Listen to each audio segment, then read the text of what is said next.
नमस्कार किसान भाइयों, हमारे YouTube channel Ganesha dairy farm में आप लोगों का आज फिर से स्वागत है। मैं सुनंदा चौधरी आपका वेलकम करती हूँ मेरे YouTube चैनल में।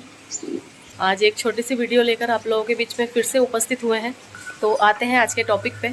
जैसे डेयरी फार्मिंग में हर छोटी बड़ी समस्याओं के बारे में हम आपको बताते हैं। तो जैसे हम अक्सर जो पशु बाहर से परचेस करते हैं और कभी कभी हमारे फार्म पर भी जो पशु होते हैं, तो कभी कभी ऐसी एक बीमारी है जो पशु को आ जाती है और बहुत सारे किसान भाइयों को उसके बारे में नहीं पता है कि वो क्या। तो आज जो हम बात करेंगे पशु में आने वाली थाइलेरिया बीमारी के बारे में। थाइलेरिया जो है पशु में एक ऐसी बीमारी है जो पशु को आ जाती है, और ये जो बीमारी है अक्सर उन पशुओं में आती है जिन्हें हम बाहर से खरीद कर लाते हैं, क्योंकि उन्हें एकदम से यहाँ का जो एटमॉस्फेयर सूट नहीं होता है, जिसकी वजह से ये बीमारी उनमें आ जाती है। और कभी कभी तो हमारा जो पशु घर का पशु है उसमें भी ये बीमारी आ जाती है। तो हम आपको जो थाइलेरिया बीमारी है उसके सिम्टम बताएंगे। जैसे यदि आपको सिम्टम उसके पता होंगे तो आप उसका इलाज तुरंत करवा लेंगे, तो आपका पशु जो है तुरंत ठीक हो जाएगा। क्योंकि ये बीमारी ऐसी है कि किसी को इसके बारे में पता नहीं होता, जिसे नॉलेज नहीं है उसे तो पता ही नहीं पड़ता है कि ये बीमारी क्या है। इसे ये जो थाइलेरिया की बीमारी है इसके कारण क्या होते हैं हम आपको ये भी बताएंगे। जो थाइलेरिया की बीमारी है वो पशुओं में जो है गिचौड़ी के काटने से ये जो है थाइलेरिया की बीमारी होती है, जिसे हम किलनी या चीचड़ कहते हैं। अब जहाँ डेयरी फार्म है वहाँ चीचड़ किलनी सभी होगी, तो हमारे यहाँ है बाहर भी ये सारी चीज़ें होती ही है। तो जैसे हम बाहर से जब पशु खरीद के लाते हैं तो उसे वो जो गिचौड़ी है चीचड़ है उसने वहाँ काटा होगा, और जब चीचड़ काटती है तो उसके काटने के साथ पशु के शरीर में एक परजीवी प्रवेश करता है, और वो प्रवेश पशु के रक्त में करता है। और परजीवी जब रक्त में प्रवेश करता है तो वो धीरे धीरे जो पशु के रक्त की जो रेड सेल्स होते हैं उन्हें ख़त्म करता जाता है, और उसे ख़त्म जब वो करता है तो पशु धीरे धीरे कमज़ोर होने लगता है। अब जो पशु के जो ब्लड में रेड सेल्स होते हैं, रेड सेल्स जो होते हैं उसका मतलब होता है हीमोग्लोबिन। हीमोग्लोबिन पशु का कम होता जाता है और पशु दिन पे दिन कमज़ोर होता जाता है। उस कमज़ोरी की वजह से पशु की जो हड्डियां दिखने लगती है शरीर की, जैसे कि आप देख सकते हैं हमारी जो गाय है इसकी हड्डियां दिख रही हैं, पशु की हड्डियां दिखने लगती हैं। उसके बाद जो इसकी पहचान है कि पशु के जो बाथरूम के जो एरिया है वो भी वाइट हो जाता है। यदि हम उसे अंदर से खोल कर देखेंगे तो वो भी वाइट हो जाएगा। उसकी जो आँखें हैं, आँखों के अंदर जो मांस होता है वो भी वाइट होने लगेगा, तो पशु का जो है हीमोग्लोबिन कम होने लगता है। उसके बाद पशु की जो दिल की धड़कन है वो भी तेज़ होने लगती है। पशु की जो सांसें हैं वो तेज़ तेज़ चलती है। पशु जल्दी थक जाता है, अक्सर बैठा हुआ मिलेगा। ऐसी कंडीशन है तो समझ लीजिए कि उसे थाइलेरिया है। इसके साथ साथ जैसे जैसे थाइलेरिया बढ़ता जाता है पशुओं में जो है और अलग अलग आपको जो है लक्षण दिखने लगेंगे। जैसे कि स्टार्टिंग में जो पशु की नाक से जो है पानी बहेगा, पर जैसे जैसे ये बढ़ेगा तो पशु की जो नाक का पानी है वो गाढ़ा होता चला जाएगा। मतलब आप ये समझ जाइए कि थाइलेरिया उसे बढ़ता जा रहा है। इसके साथ साथ पशु के इस जगह पर यदि हम हाथ लगाएंगे तो यहाँ पर एक गांठ सी दिखाई देगी। ये गांठ सी होने लग जाएगी तो समझ लीजिए कि इसे थाइलेरिया है। वो गांठ आसानी से पकड़ में आने लग जाएगी। इस वक्त हमने जब इसे इंजेक्शन लगवा दिया है तो अभी इसे नहीं दिख रही है, पर यहाँ पर आप हाथ लगाएंगे तो दिखने लग जाएगी। और इसके साथ साथ पशु जो है पेशाब करेगा तो वो पीला हो जाएगा, जैसे कि हमारी गाय का हो गया था। उसके बाद पशु का जो गोबर है वो भी पीला हो जाएगा। पीले गोबर के साथ साथ कभी कभी किसी पशु का गोबर तो सूख जाता है, पीला करेगा पर सूखा गोबर करेगा। और कभी कभी किसी पशु को दस्त लग जाते हैं। थाइलेरिया में दस्त भी लग जाते हैं, कभी कभी बिल्कुल पानी की तरह भी दस्त लग जाते हैं। और कभी कभी गोबर के साथ जो है नाक के जैसा ही एक पदार्थ फेंकने लगता है पशु, तो उस कंडीशन में भी समझ लीजिए कि आपके पशु को थाइलेरिया है। और क्या होता है, जैसे कि ये जो परजीवी होता है इसे बढ़ने में, मतलब इसकी संख्या बढ़ने में जो है 5 से 6 हफ्ते का समय लगता है। जैसे गिचौड़ी ने जब भी पशु को काटा होगा उससे 5 से 6 हफ्ते बाद ही आपके पशु में ये सिम्टम दिखने लगेंगे। जब इसीलिए ऐसा होता है कि हम जो बाहर से गाय परचेस करके लाते हैं अधिकतर उनमें ये दिक्कत आती है, क्योंकि उसे वहाँ कभी इस प्रकार से गिचौड़ी ने काटा होगा। क्योंकि हर डेयरी फार्म पर होती है, कितनी भी साफ़ सफाई रख लेंगे, जूं चीचड़ किलनी सारी चीज़ें हर डेयरी फार्म पर हो ही जाती है और कभी ना कभी हमारे पशु को काट ही लेती है। तो जो गिचौड़ी है वो 2 प्रकार की होती है, जैसे कि एक जो धीमी गति से चलती है और एक जो तेज़ गति से चलती है, और जो ऊपर से चिकनी और नीचे से भी चिकनी होती है। तो जो तेज़ गति से चलने वाली गिचौड़ी होती है वो ज़्यादा घातक होती है। वो जब पशु को काटती है तब पशु को थाइलेरिया होता है।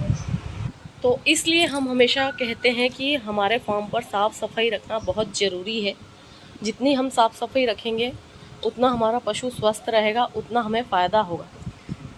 अब बच्चों में भी ये बीमारियां हो जाती हैं, और बच्चों में ये बीमारियां कैसे होती है, जैसे मान लीजिए कोई बच्चा छोटा है तो वो माँ के ज़रिए उसे हो जाती है, माँ के पेट से ही हो जाती है। जैसे माँ के पेट में वो बच्चा है और उस समय उसकी माँ को गिचौड़ी ने काटा है, तो धीरे धीरे उसकी माँ के शरीर से वो उस बच्चे के शरीर में लग जाएगी। और उसके बाद जब बच्चा पैदा हो जाता है तो 2 महीने से पहले का जो बच्चा होता है, पैदा होने के बाद से 2 महीने के पहले पहले उसके जो थाइलेरिया के जो परजीवी हैं वो फैल जाते हैं उसके शरीर में और बच्चे के ऊपर हावी हो जाते हैं। क्योंकि बच्चों का इम्यूनिटी पावर कम होता है तो वो उस पर बहुत जल्दी से हावी हो जाते हैं, और यदि हम ध्यान नहीं देंगे तो बच्चे की मौत हो जाती है।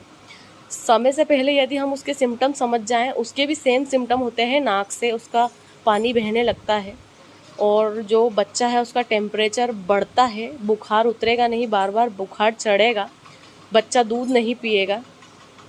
ये सारे सिम्टम यदि आपको बच्चे में दिखाई देने लग जाए, या तो उसे दस्त लग जाएंगे या उसका गोबर जो है सूखा हो जाएगा, इस प्रकार के सिम्टम यदि आपको दिखाई देने लग जाए, तब आप जो है छोटे बच्चे को थाइलेरिया का ट्रीटमेंट करा दीजिए। तो आपका जो गाय का बच्चा है वो मरने से बच जाएगा। उसकी आँखों में भी सेम सिम्टम दिखाई देंगे आपको। जो बच्चे की जो आँख है वो बाहर आने लग जाएंगी, आँखों के जो ऊपर वाला हिस्सा होता है उसके अंदर आपको जो वाइट झिल्ली है वो दिखने लग जाएगी और आंखें बाहर आने लग जाएगी, आप समझ लीजिए। और ऐसी ही गांठ इसकी गर्दन पर भी बनने लग जाएगी। इस प्रकार का जब होने लग जाए तो आप समझ लीजिए कि उसे भी थाइलेरिया है और आप तुरंत थाइलेरिया का जो है ट्रीटमेंट करा दीजिए। और इसके साथ साथ बड़े पशुओं में जब हमें थाइलेरिया का ट्रीटमेंट कैसे करना है, या तो हो सके तो बूटालेक्स नाम का जो इंजेक्शन आप स्क्रीन पर देख रहे हैं ये आप लाकर खुद लगा सकते हैं तो लगा दीजिए। इसके साथ साथ आप मैनोलेक्स प्लस जो गोली है वो आप अपने पशु को दीजिए,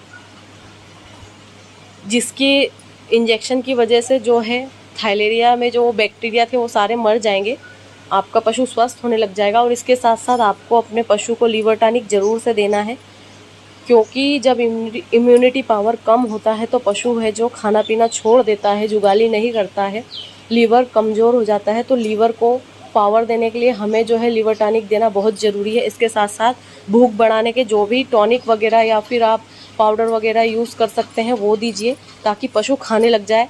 जब पशु खाने लग जाएगा उसका इम्यूनिटी पावर बढ़ने लग जाएगा तो आपका पशु जो है ठीक हो जाएगा। और इसके ऊपर आप जो है बूटालेक्स इंजेक्शन लगा देंगे तो पशु जो है उसकी बीमारी दूर हो जाएगी और पशु खाने लग जाएगा और पशु बिल्कुल स्वस्थ हो जाएगा। और इसके साथ साथ यदि आपके पास अच्छा डॉक्टर अवेलेबल है तो आप डॉक्टर के ज़रिए इसका ट्रीटमेंट कराइए तो काफ़ी ज़्यादा अच्छा होगा।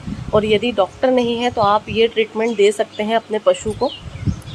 यदि आप ध्यान नहीं देंगे तो आपके पशु की मौत भी हो जाएगी, क्योंकि थाइलेरिया एक बहुत ख़तरनाक बीमारी है। और ये बीमारी अधिकतर जो बारिश के मौसम से स्टार्ट होती है, ठंड में और बारिश में, क्योंकि इस समय जो है किलनी और गिचौड़ी को फैलने का ज़्यादा योग होते हैं। और जब ये किलनी गिचौड़ी फैलती है तो पशु को काटेगी और फिर ये बीमारी पैदा करेगी। और इसके साथ साथ जो है गर्मी के दिन में भी थाइलेरिया हो जाता है पशु को। अब सिम्टम हमने आपको जो बता दिए हैं, यदि आप इन सिम्टमों को ध्यान में रखेंगे तो आपका पशु बच जाएगा। अब मान लीजिए जैसे आपका पशु कमज़ोर हो गया है थाइलेरिया की वजह से, तो इसके बाद आप उसे खून बढ़ाने के लिए जो भी चीज़ें होती है वो दीजिए। हम आपको नेक्स्ट वीडियो में बताएंगे कि पशु को जो है खून बढ़ाने के लिए हमें क्या क्या खिलाना चाहिए। अभी वीडियो जो कुछ ज़्यादा लंबी हो जाएगी, इस वजह से हम नेक्स्ट वीडियो में आपको बताएंगे। तो किसान भाइयों, आप लोगों को हमारी ये जानकारी कैसी लगी प्लीज़ बताइए, कमेंट भी करिए और यदि पसंद आई हो तो लाइक भी करिए। थाइलेरिया एक ख़तरनाक बीमारी है जिससे हमें अपने पशुओं को बचाना बहुत ज़रूरी है, क्योंकि इसमें बहुत सारे किसान भाइयों को नुकसान भी हो जाता है। क्योंकि ये जो समस्या है पशु के हीमोग्लोबिन और इम्यूनिटी पावर से जुड़ी हुई है, तो ये दोनों चीज़ों जब प्रभावित होती हैं तो पशु बहुत डिस्टर्ब हो जाता है, खाना पीना छोड़ देता है। तो हमें इसका ट्रीटमेंट करना बहुत ज़रूरी है। और इसीलिए अधिकतर जो बाहर से गाय आती है उन्हें यह होता है, क्योंकि पहले ही उन्हें थकान रहती है सफ़र की, उसके बाद थाइलेरिया का प्रवेश जो है उनमें वहीं से हो जाता है। और हमारे वहाँ आने के बाद जब पहले ही कमज़ोर हो जाती हैं सफ़र के कारण, और फिर पीछे से थाइलेरिया के जो बैक्टीरिया वो फैलने लगते हैं। आप देखेंगे कि हर एक गाय को थाइलेरिया नहीं होता है, मतलब 10 गाय में से आपको एक आधी गाय ही ऐसी देखने को मिलेगी जिसे थाइलेरिया हो जाता है। तो उसकी वजह यही है कि उसे या तो वहाँ पर उस चीचड़ ने काट लिया है और उस बैक्टीरिया का प्रवेश, उस परजीवी का प्रवेश उसके शरीर में हो चुका है, और जो उसका इम्यूनिटी पावर है वो कम हो रहा है, और फिर सफ़र के थकान से और इम्यूनिटी पावर है जो गिर गया है। उसके बाद वातावरण चेंज होता है, गाय जो है खाना पीना एकदम से बदलाव होता है, तो खाना पीना और कम कर देती है और उसका इम्यूनिटी पावर जो है और गिरने लगता है, और जो परजीवी है उस पर और हावी होने लगता है। तो इस वजह से जो है थाइलेरिया तेज़ी से फैलने लगता है, और इसी वजह से जो बाहर से गाय लाते हैं उसे थाइलेरिया अक्सर हो ही जाता है। तो उसका यही ट्रीटमेंट है कि आप बाहर से गाय लाए हैं और इसमें से कुछ भी सिम्टम आपको दिखे तो आप तुरंत है जो थाइलेरिया का ट्रीटमेंट करा दीजिए, या तो फिर बूटालेक्स जो इंजेक्शन है आप खुद लाकर अपने पशु को लगा दीजिए। तो हमारी वीडियो आप लोगों को कैसी लगी, लाइक शेयर सब्सक्राइब करिए, और हमारा चैनल देख रहे हैं उसके लिए आप लोगों का बहुत बहुत धन्यवाद। मिलते हैं जल्दी नेक्स्ट वीडियो में। Thank you for the watch.